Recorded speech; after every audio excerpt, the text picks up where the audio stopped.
Welcome to Abundance Coaching TV. My name is Scott Epp, and I'm the host of Abundance Coaching TV. It's great that you're here today, and perhaps you're here because you're intrigued by our title. The title of our episode today is How Can You Be Resilient and Rise Above?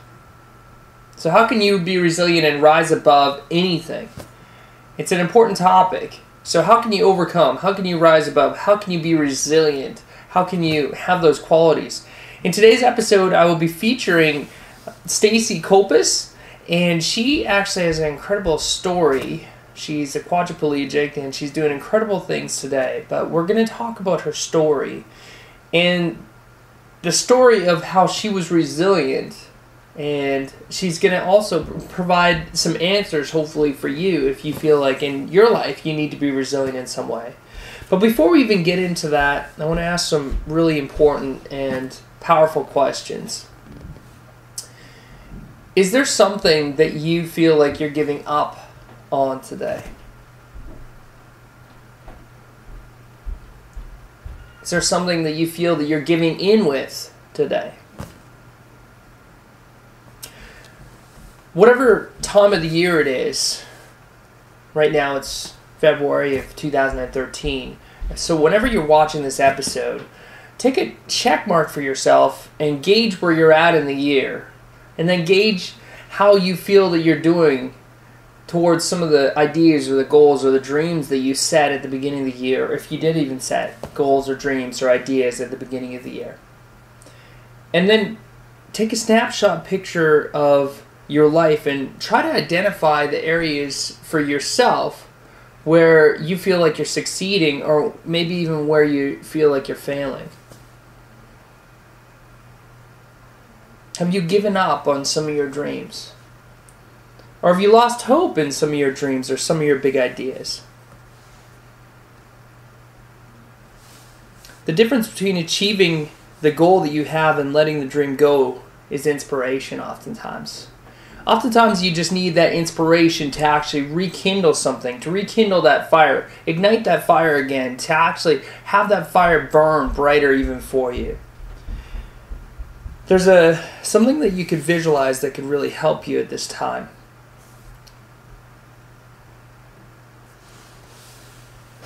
What you could do is you could just take yourself back and just imagine with me for a moment.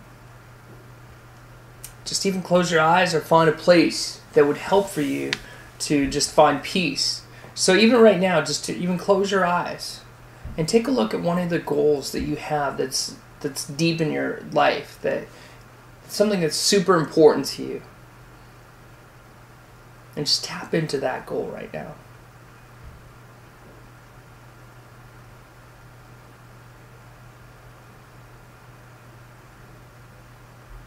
And now just as you're in this space of tapping into that goal or that dream,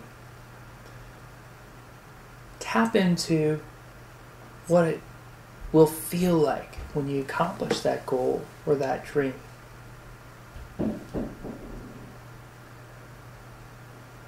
What does it smell like? What does it feel like? Spiritually, what does that look like? Emotionally, what does that look like? What are the physical manifestations of that goal as they're turned into reality look like? I encourage you today to never give up on your goals. Never give up on your dreams. So many times we're told these lies that we can't accomplish what we want to accomplish in life, or we can't do any more than what we can do. And we pigeonhole ourselves into believing the lies.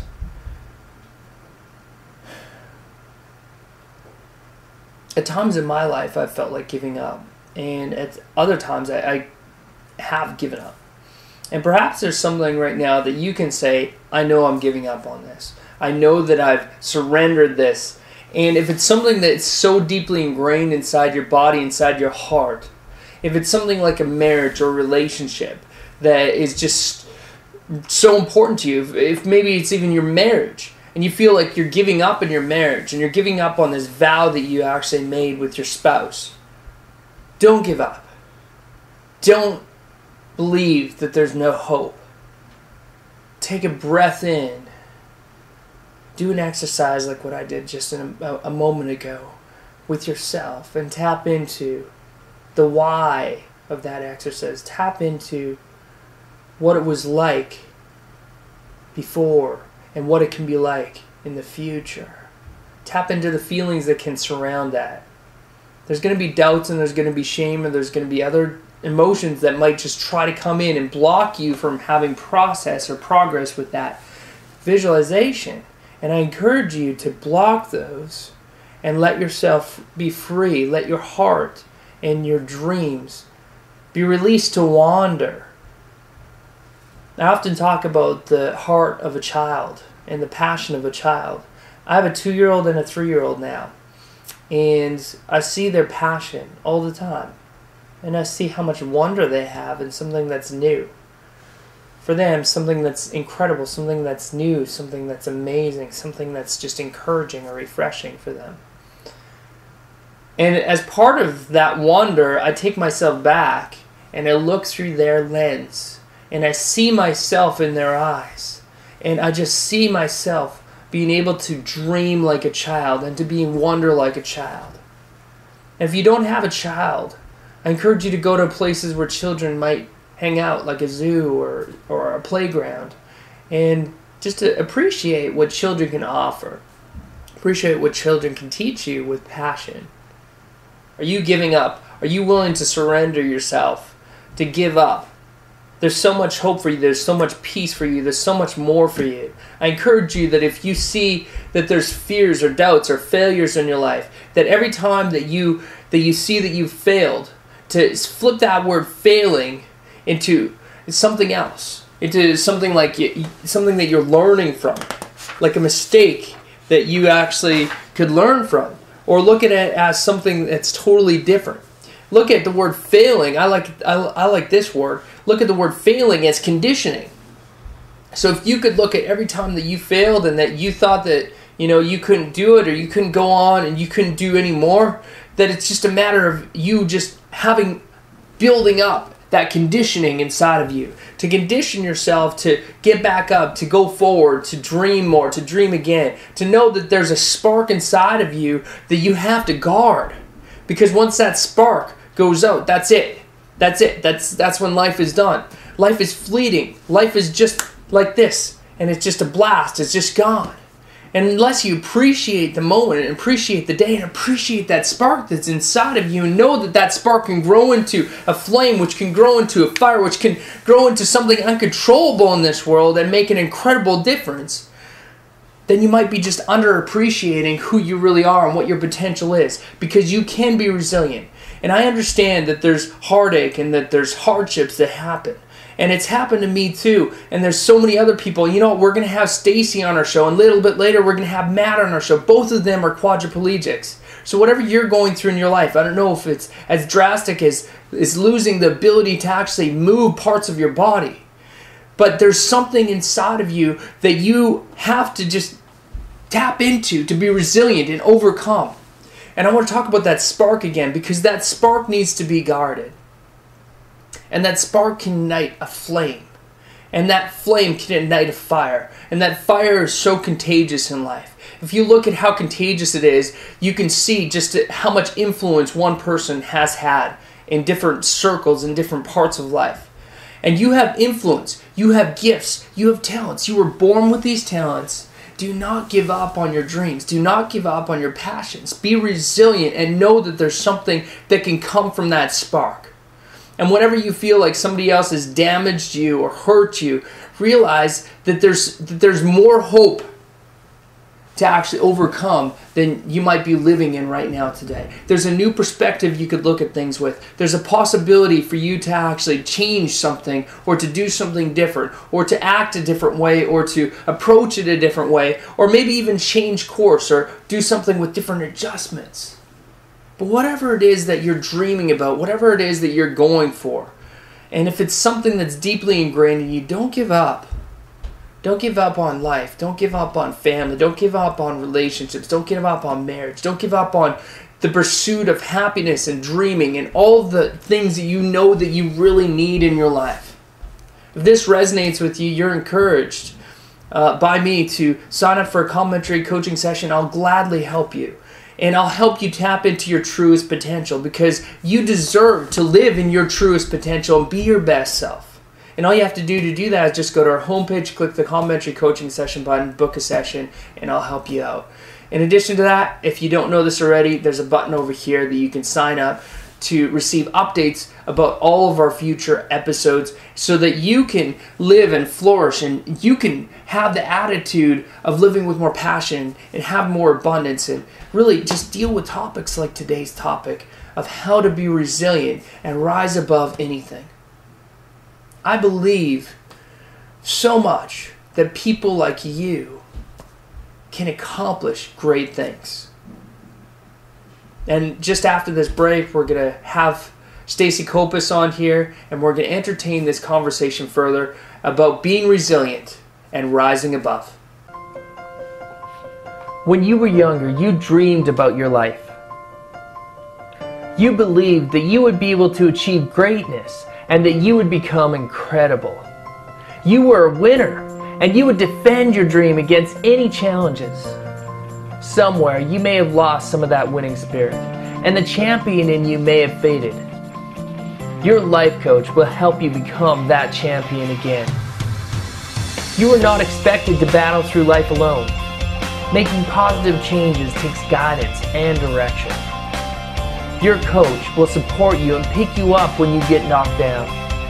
Your coach will stand in your corner and back you when you feel weak. Your coach will inspire you when you need direction and provide you with wisdom that will put your goals back on track.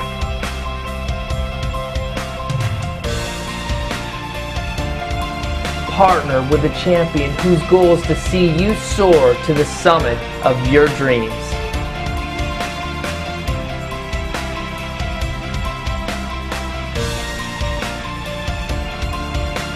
At Abundance Coaching, our goal is to take your great and make it greatness. Hi, I'm Scott Epp, and I believe that each of us can live awesome lives that are filled with abundance. Abundance is believing that you are more than enough, you have more than enough, and that more than enough is coming to you in the future. Having abundance in life is about allowing yourself to find harmony in every area of your life. Abundance is not a destination. It is a mindset and an awesome way of life, and you can have it too. You will be empowered and encouraged by our life coaching approach. You will get clarity in what you really want out of life and get what you want faster.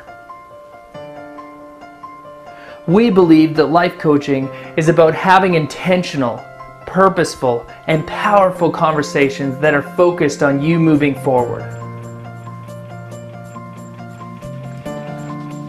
Together, we will push through the obstacles that block you from reaching your full potential. Do you want to realize an authentic, purposeful, and powerful way of living? Do you need a change? Do you want more abundance in life? Let's start the process that will take your great and make it greatness.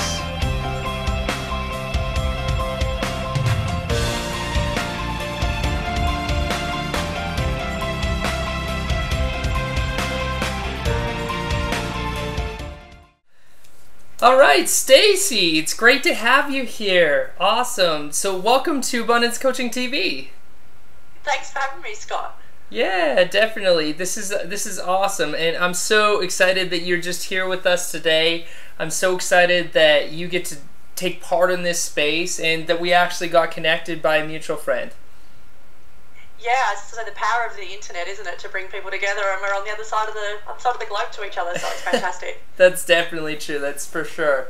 So, okay, so here's what I've told the audience already, and I'll just fill you in. So what we were talking about a little bit earlier on was just about the attitude of just not giving up and to really just have resilience through that. So, and I offered them just a visualization and maybe some tools that'll help them with that.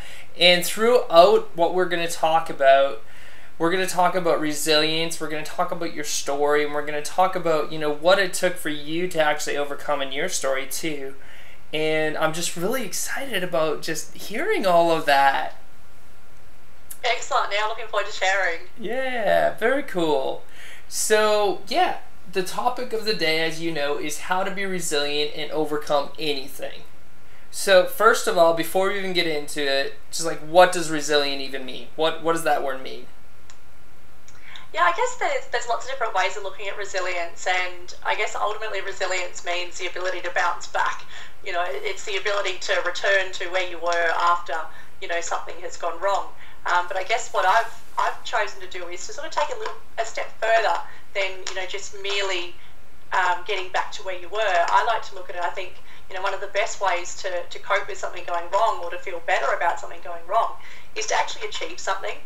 So to actually make sure that you're getting on track with the goals that you've set for yourselves and things like that. So I think yeah, definitely best way to overcome something going wrong is to actually achieve what you'd set out to do in the first place.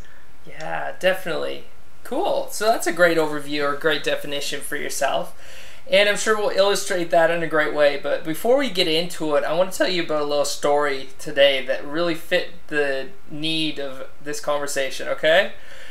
Excellent. So, and this is a total personal story, and maybe if you're in the audience here, you can relate or something like this happened to you. And certainly take advantage of learning this lesson if you haven't ever had this happen to you. Well, learn from me, okay? So I went to a conference recently in the States, and as you know, Stacey, I live in Canada, and I went to Vegas. It was a great conference. It was actually with Laurel Langmeyer, and I just learned amazing things. And throughout the conference, I really just, it was business as usual. I had my emails just like normal. I had, you know, the same kind of phone calls, and I just did everything the same as when I was back in Canada. Well, this morning, I got an email. And it was from the telephone company. And they said that I owe them $2,800 and some cents for roaming fees to the United States. And I was like, whoa. Wow. Totally took me just like right from the side, right? And, you know, $2,800 is a lot of money for almost anybody. You know, it would probably be enough to even like give, you know, a top executive like a head turn. So I was like, man, what do I do? And I have to be honest, Stacey, my first impression with the whole thing was just like, it was just like, I wanted to punch a wall. And I was just like, and then I thought back and I recollected how, yes, I totally use my email all the time. And yes, I can't say I'm totally like innocent, because I'd heard of other people where something happened. Not that it was like huge, just, you know, never happened to me. So, and while I was there, I just, you know, really just kind of just did everything I normally did. Anyway, so going through the day, it was interesting seeing for me like the changes in me, and then also knowing that I was going to interview you and the topic was going to be resilience. And I was like, man, Scott, what are you going to do? And it only came to me literally like an hour ago that, you know, this, because I was out of space for it, because the whole day is past now, and now it's the evening for me. And it's just like, okay, you know, where I can feel like, hey, I can actually like take some of this and share it to, you know, the audience, and share it to you out of a space of like peace, at least. We don't know like what's going to happen. I ended up calling the phone company, and I think one of the lessons for me was that hey, it's still okay to ask for grace. It's still okay to, to go out there and search if there's a resolution. So for me, that's what I did. And I explained, what had happened, just like I told you. And I'm in search for a resolution. And I'll get a call tomorrow. We'll see what happens. But the second thing that I learned from it is just the responsibility factor. Yeah. Yeah. Not to take responsibility. Totally, which is really interesting because that's actually my first key. Yeah. To resilience is responsibility is where it starts.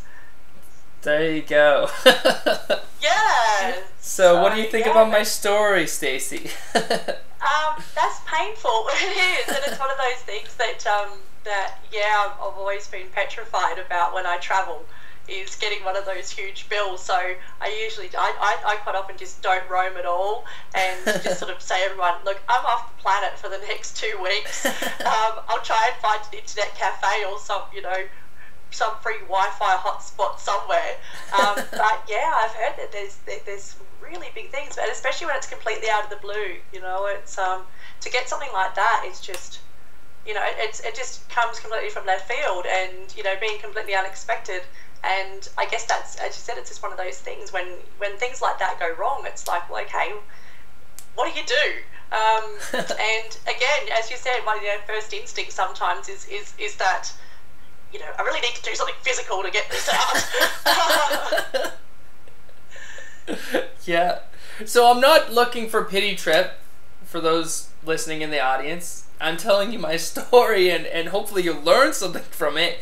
But now that I'm at this place and I'm conversing with you, it really ties in well with a good example of how we could look at resilience, right? Because just before I talked to you, I had a client session. And before his session, I have to tell you, Stacey, it was like one of these things where it's just like, hey, Scott, well, you have a choice to make. And I personally do intentions before I start a session. So when I coach somebody, I'll break the ice for myself to make sure that I'm in a calm and peaceful place, and also a grounded place so that I can really give back to the client. And for him, it was like, he said that it was just like an incredible session, and I let him talk for like 85% of the time, but part of it is because I came to a place of absolute peace for myself. And for me, that was me being resilient and powering through. Now, I haven't paid the bill yet, so there's like a next stage, right? But that's the part of the process that I've learned from that. Yeah, definitely. And again, I guess it's acceptance, isn't it, really? It's, yes, this has happened. Not quite sure what I'm going to do about it at this point, but yeah, it's that acceptance and responsibility and going, well, all right, even if something wasn't my fault, I'll still take responsibility for finding the answer. That's right. Awesome. Yeah. So I'm using that as sort of like a benchmark to start off our conversation about resilience. And obviously this episode isn't for you. It's really not for me. It's really for you out in the audience, because you may be going through something, and so what? What's $2,800 on some bill, whatever it ends up being in the end, compared to what some people have as far as situations, circumstances in life. So this episode is for you. This episode is for you, especially if you feel like right now there's something that you're going through. You might be feeling a little bit stuck with. You might be feeling like there's something that you need to overcome. And we've crafted the entire episode in a way that we hope that if you have any part of you that feels like you don't know what to do, or you're stuck right now, that you can be resilient, and that you can watch this and you can watch the replay with what we're going to do at a later time as well to continue to get that story. So part of the reason why I'm intrigued to have you on our show, Stacey, is that you have a very unique and interesting story. Could you share that with us? Yeah, absolutely. And I guess as the years, unique and interesting, definitely. Sometimes I probably didn't look at it in such a positive way. But I guess, yeah, look, just to go back to, almost the beginning, pretty much primary school age, so I'd say elementary school in the States and Northern Hemisphere. Yep. Yeah, I had a pretty cool life, really, really good family life, very loving family, even got along with my younger brother, which is pretty unusual. Yeah, and I was very, very athletic, so I took part in every sport I had the chance to do, and was pretty good at most of them, and was excelling academically. I had really, really definite plans for what I was going to do with my future, and from the time, I could talk virtually, as I wanted to be a vet. I was obsessed with animals and absolutely wanted to do that. So, a big part of my plan was to go to an agricultural high school and to go through that process and eventually be a vet. And I'd studied really hard, and I just passed the entrance exams to get into this particular school. Got to the orientation and was just about to do my end of year production of Mary Poppins. Okay. I was a chimney sweep, and it was the beginning of summer here, being the end of the school year here in Australia. It was a really, really hot Sunday afternoon, and I was just cooling off in a backyard pool with my younger brother. I was actually 12 years old at this stage. My younger brother was 10, and a couple of other younger children.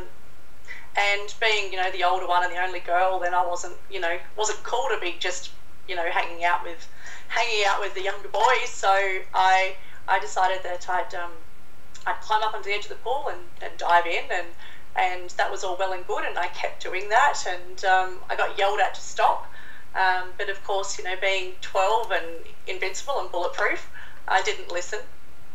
And also I was quite perfectionist, so I wasn't happy with the way my dive was. So this one time I thought, okay, I'll try and keep my legs straight as I dive in. Unfortunately, what happened is I ended up going straight down in the pool. I hit my head on the bottom of the pool. I didn't realise at the time, but I actually broke my neck, and I wasn't able to move, to swim to the surface. And the others thought I was mucking around and just ignored me, and I actually drowned. So that was, I guess, probably one of the most pivotal, times in my life. And I had no idea what had happened at that time. And so I held my breath as long as I could. And then when I couldn't hold it any longer, then I guess I blacked out. And I didn't find out until later that night, what exactly had happened. And after a few ambulances and a helicopter ride to a spinal unit, I was told that I'd broken my neck, and I was told at that time that I'd never walk again. So I guess it was something that was really incredibly brutal. I just sort of thought, well, wow, really, did you really need to tell me at that point what had happened? And so that was a lot to deal with. It was a lot to deal with for my family. And I guess virtually it was the end of my life as I'd planned it, and I knew it. And I ended up spending 7 months in hospital. The first 8 weeks flat on my back with sandbags either side of my head, and I couldn't move at all. So it was pretty tough. Because of my age, I wasn't able to go to the rehabilitation centre. So I virtually spent 7 months in hospital, and I left hospital and I couldn't dress myself. I couldn't take myself to the bathroom, and I really couldn't even push myself in my wheelchair.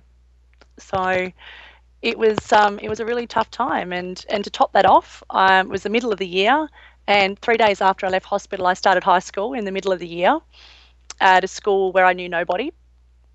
And starting high school is tough at the best of times, but to start where I wasn't really comfortable with who I was or where I was at, and to just go into this, all these strangers. It was so I really felt that the universe had it in for me at that point. Yeah. So yeah, that was really tough. And but fortunately, later that year, I had the chance to go to the rehab centre. Which I find is quite ironic that 13 was okay, but 12 was too young. And I spent a few weeks there, and in that time, I was able to learn to dress myself and do all those things again. So in the space of 2 weeks, everything had sort of turned around, and suddenly I had some sort of independence. And it actually got me to sort of start thinking about start thinking about the future, rather than being so so cut about where I was. But it did take me still many years after that to really get to the point where I started to accept what had happened and where I was at. So, you know, high school years was a lot of depression, a lot of anger and resentment about what had happened. And I found that, I guess, like a lot of people in that situation, that I ended up, drinking a lot, smoking marijuana, all the things that are wrong anyway, let alone for a teenager. And I found that, again, it's one of those short-term fixes that, while I had, if I'd smoked or drank, that, I felt great for that short period of time. But over time, then that just ended up making the depression and the anxiety worse. So it was, I guess a lot of it was actually a bit of a blur. And and it's funny, I actually look back at photos and stuff, and I never smiled any photo through that whole period. It was just, it just wasn't, it was almost like I'm looking back at somebody else's life. Yeah. Which was, which is quite, challenging to do that sometimes now. But eventually I did realize that, and it was probably after finishing school, that, what had happened to me was actually a blessing. It wasn't the curse that I thought it was. It actually, which is, wow. and I think, look, some people still think that that's, is hard to understand, that, that having this happen and ending up a quadriplegic and, needing a wheelchair for the rest of my life is a positive thing. But when people spend time with me, they realize that, I'm totally happy with where I am, where my life is and where it's going. So that was sort of a really key thing, is to again accept that and sort of go, well, okay, well, look, I'm alive. I've got all these good things going for me. I've got all this potential, that regardless of not being able to walk.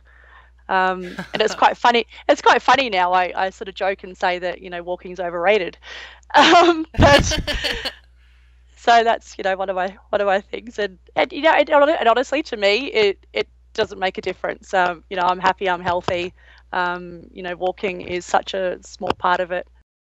So, Stacey, there's somebody that's out there right now that is potentially feeling that they have like a mental illness, or they might have, a disability, or they might be quadriplegic, or just feeling like, just life just isn't fair for one reason or another.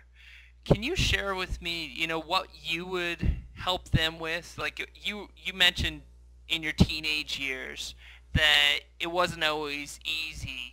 And would you be able to, maybe offer some words of encouragement to them? Like, what would you share with them now, knowing what you know? Yeah, I think the thing to recognize is that, we do get into these dark places, and particularly when there is, a physical challenge or a mental challenge with mental illness and things like that happening. That I think the thing to remember is that it's not always going to be that way. It doesn't always have to be that way, but I think one of the most important things to do at that point is to make a decision that you don't want it to be that way. And I think the thing is it's setting that intention that you want something better for your life. And I think that's probably the first step, is to say, yes, I'm feeling this way, accept that for that point in time, but also be looking that it's not always going to be that way. So I think that was something that was really important for me, is to realise that that I want more for my life, and to make that decision was probably it was a big point in getting past that point. And I'll admit, there's times where over the years, even after I'd sort of gotten out of the worst of that there's times where we dip back into it. And I guess it's natural. We're not always on this, plateau, or we're not always on the up. The things go up and down, and I guess that's part of resilience too, isn't it? It's that ability to bounce up and down, and to be able to deal with those things going wrong, but to be able to get back up again is the big thing. I think also what can be really powerful is being able to speak with or spend time with somebody that's been through a similar circumstance. And I think that's something that I would have found incredibly valuable. If I had been able to speak to me now, back then when things were as bad as they were, to see that I would never have believed probably back then that this is where I was going to go. So I think that's the thing, is definitely having that positive outlook, and make that decision that it is going to get better, and speak to people that have been through a similar thing is definitely very powerful. Yeah, definitely. I appreciate that you told your story and that you shared your story, because whether or not we've gone through something similar, it's refreshing to hear a story like yours, because I don't know, I'm inspired by what you shared. And the first time that we talked, just like I can tell that this isn't a facade that you're putting on, that there's a genuine care for people, and you really do have a heart to change and encourage people, don't you? Yeah, I guess I realised that a while ago, that I wanted to make a difference with people, but I didn't realise that the way that I could make the biggest difference is by sharing.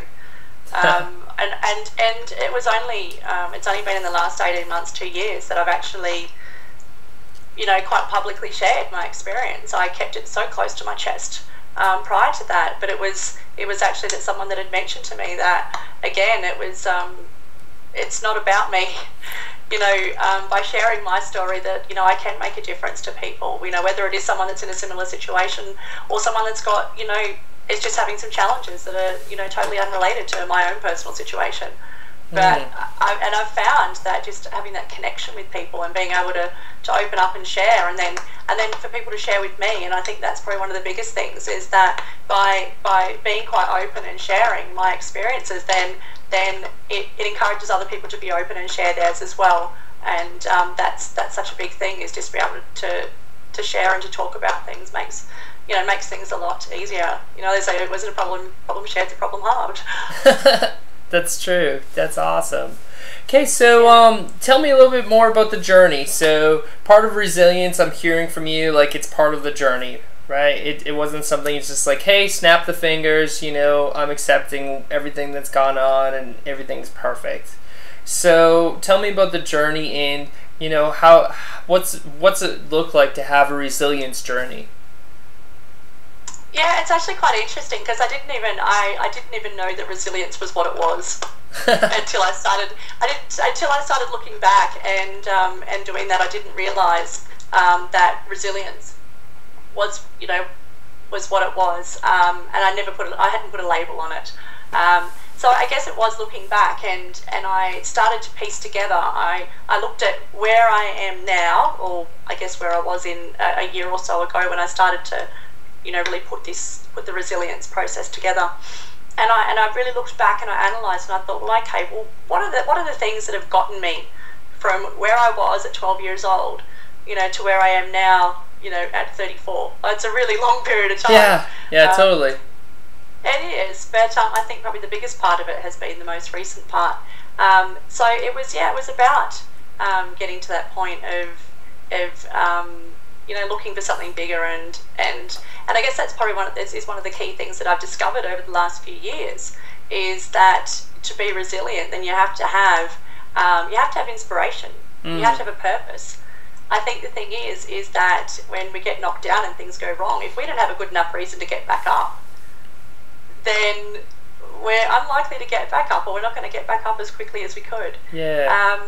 And part of my personal purpose and inspiration came about when I had the opportunity 18 months ago to volunteer in the Solomon Islands, and I spent 2 weeks with a group of wheelchair users over there, and to share my experiences as on a peer-to-peer level, as a person from a developed country going to a developing country where they've had no education, they have no idea about their health, and the mortality rate for somebody that has had a similar injury to me in a developing country is that close to 3/4 of people are dead within 2 years. Wow. And that was so confronting to me, to sort of think, well,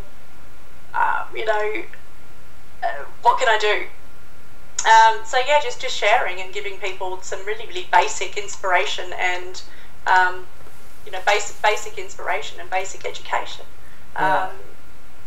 could actually change their lives. And so when I came back from that trip, I went back to my job. I sat there and I thought, there's so much more to life than sitting at this desk doing a job that anybody with a bit of project management and accounting can do. Lots of people can do that. Lots of people can't do what I just did.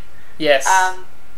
And that's where I really connected with again, my inspiration, my reason why.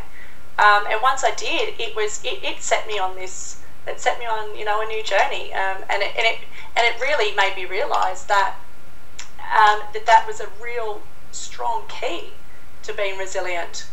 Is to connect with purpose, connect with our, I guess people refer to it as the big why. Yeah. You know, why do we get up every day? Why do we do what we want to do? You know, what are our big goals? What are our big dreams? And what does it mean to us? Why do we want to do those things? So, I think, but why do you need to go for them? Why can't you just sit behind the desk and be satisfied? Why? Why do you have to go for those dreams? Well, I think the thing is, you've always got to be working towards something. Yeah. If you don't have something to aim for, it's you're not going to move from where we are. You know, I said that with sarcasm, right? Absolutely, I got that. Totally got that. But you know what? But you'll have people that ask that, and I'm sure you do. Sure. And you know, your experience as a coach, Scott. People will go, well, why do I have to do that? Yeah. Well, I guess ultimately it's up to them again, isn't it? It's a decision. Sure is. It is, definitely. They can choose to sit there on their comfy couch for the rest of their life. It's not for me. Yeah. And hopefully most people realise that there's more to life than that absolute point in time where they are right now. Yeah, definitely.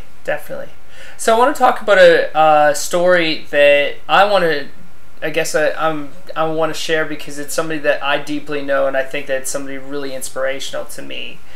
His name is Matt Proctor, and he actually has been a client of mine for actually 2 years. And when I first started working with him, he had a really bad smoking problem.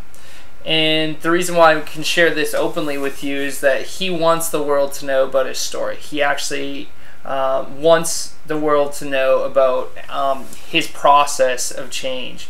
Now, Matt dove into a river from a bank thinking that it was going to be deep, and it wasn't.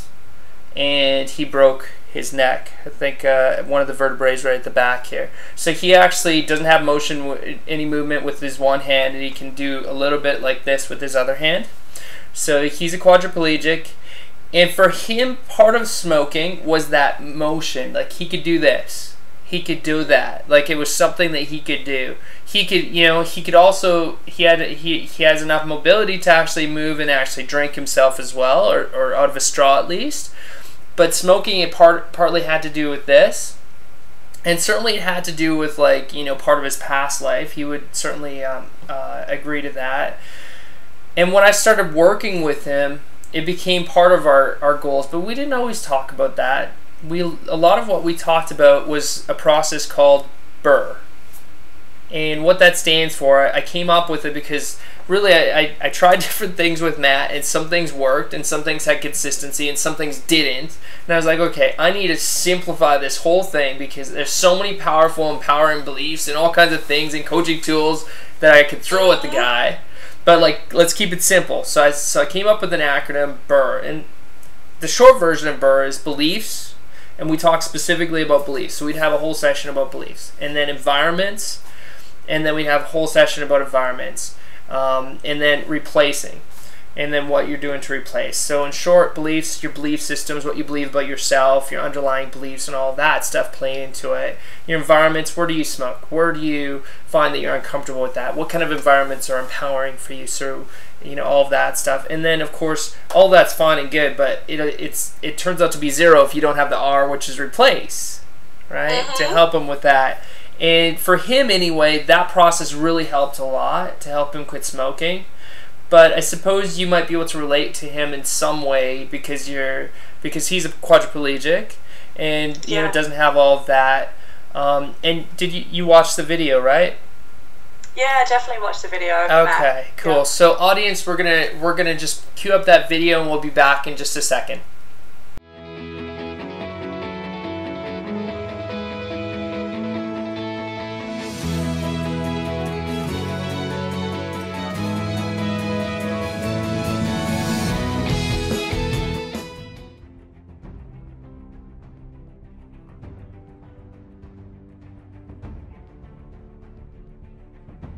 So this is where it gets real. And this is where it gets real for the viewers here too. Because Matt, you've gone through a lot. And with the smoking thing, there's a question I'm going to ask you. And this is going to be the hardest question that I'll ask you in this interview. Matt, what's going to happen if you don't quit smoking? I'll end up on a ventilator maybe and die. And leave my family with the heartache.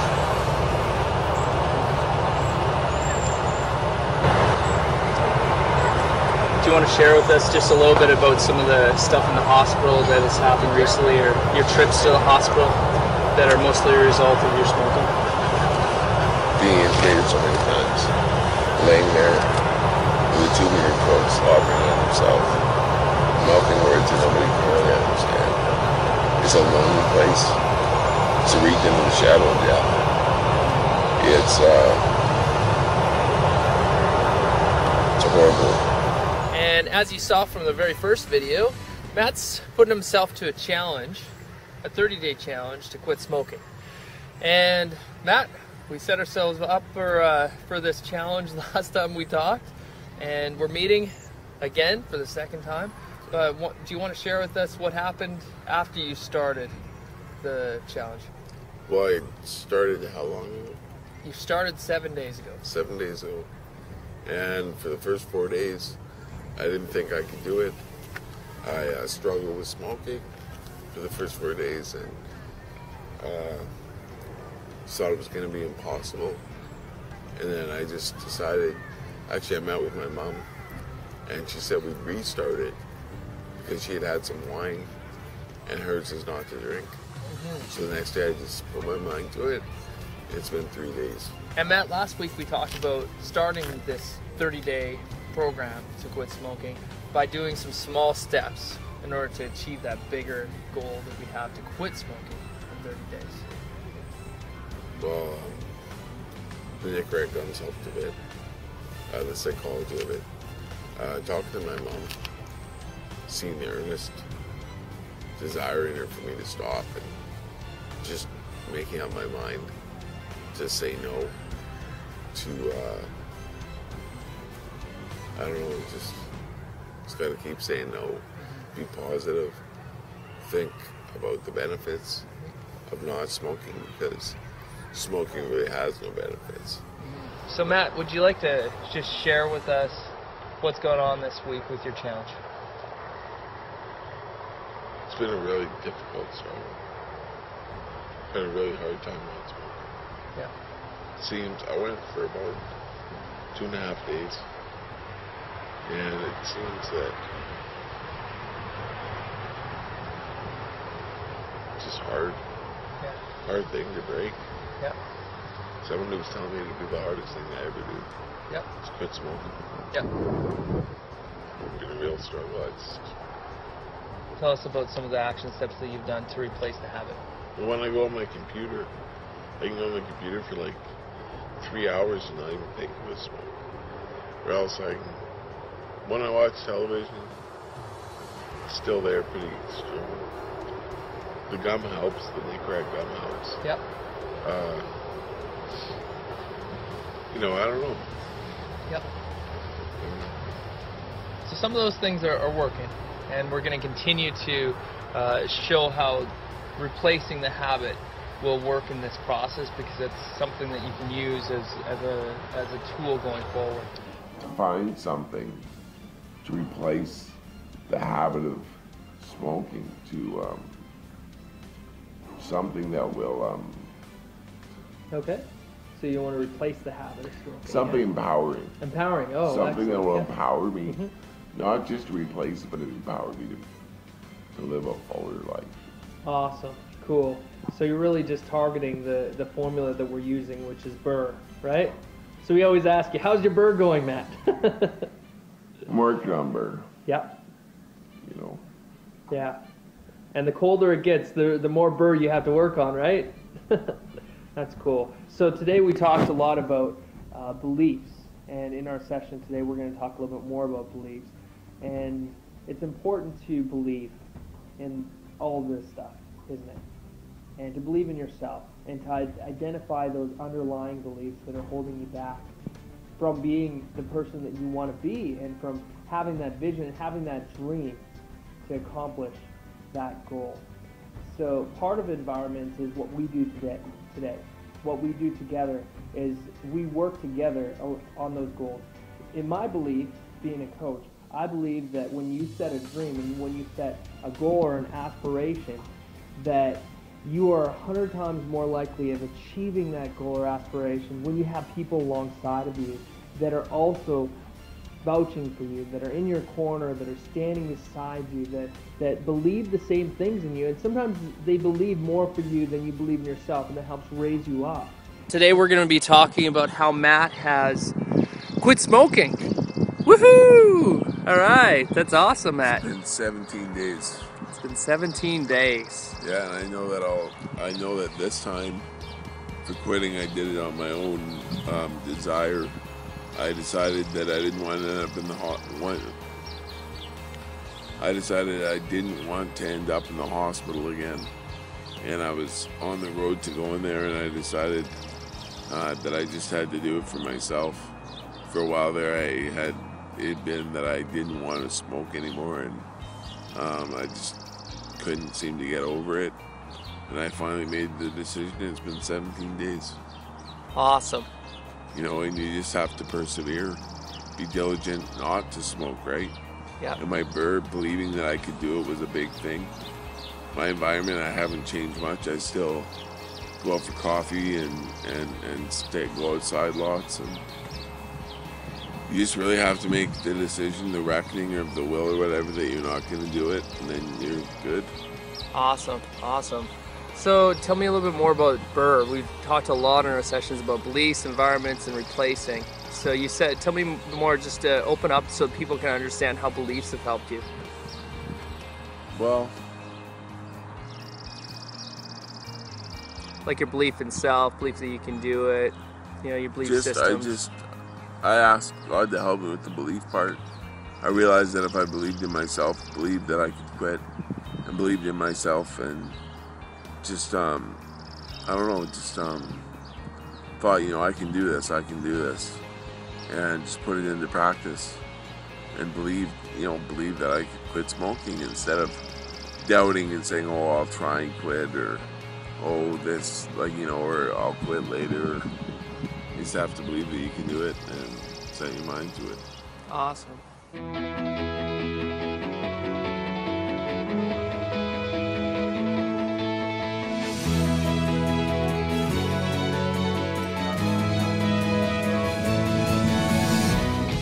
Okay, so what did you think of the video after watching Matt's story and just his process through quitting smoking? Yeah, I think it was quite interesting watching his journey, because I think it's a journey that a lot of people can relate to. Is about that it's not easy.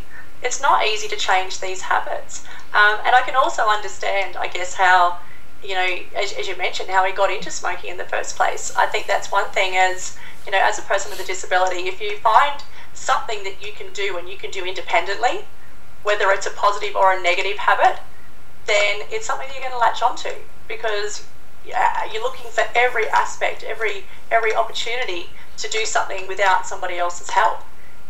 So I guess a habit that's formed on that sort of basis is going to be so much harder to break. Yeah. Than a habit that's just started because, oh wow, I just wanted to start smoking and my friends were smoking and things like that. And I guess the other thing too that was a driving thing behind it is that you know, his life was ultimately at risk. Yeah. And I guess that sometimes that, you know, it takes such a scare Mm-hmm. to really shake you out of that comfort zone, to sort of go, well, hang on, if I stay at this point where I am right now, then this point isn't going to last much longer. Yeah. And that's really confronting. Yeah, very true. And, you know, hey, Matt, when you're watching this, I just want to say I'm proud of you, because you've accomplished something incredible. And I want to just honor you in this space as well. And also acknowledge it, because, you know, it hasn't always been easy. So we're not here, Stacey, to talk about how it was just so easy and everything just, you know, happened, everything worked through and everything is fine, stuff like that. because it's not always easy. It's not always, you know, simple and all of that. So Stacey, just tell me what you're doing right now. Like you've come down a long journey, and the journey of resilience, and we've talked about like the story, we talked about what happened, and we talked about your journey through, you know, so many of life's obstacles, and you know, like how does somebody have resilience? Like what are, you know, a couple points that you would say like that you could help people just have resilience? Some people just naturally have resilience and are more resilient than others. But the good thing is it is something that can be learned. So yeah, I can share a couple of things here. I actually have written an ebook about resilience, and in that I've detailed the nine keys that I've mentioned. So just a couple of them. I think we've already touched on a few of them. So the first one was about taking responsibility. So accepting what's happened. Not seeking to blame. I think the thing is, blame is such a toxic, you know, it's such a toxic thing to do. So accepting responsibility, trying to find solutions. That's a big one. The other one that we mentioned, the other one we mentioned earlier was about being inspired, about having inspiration, having a purpose, having a reason why.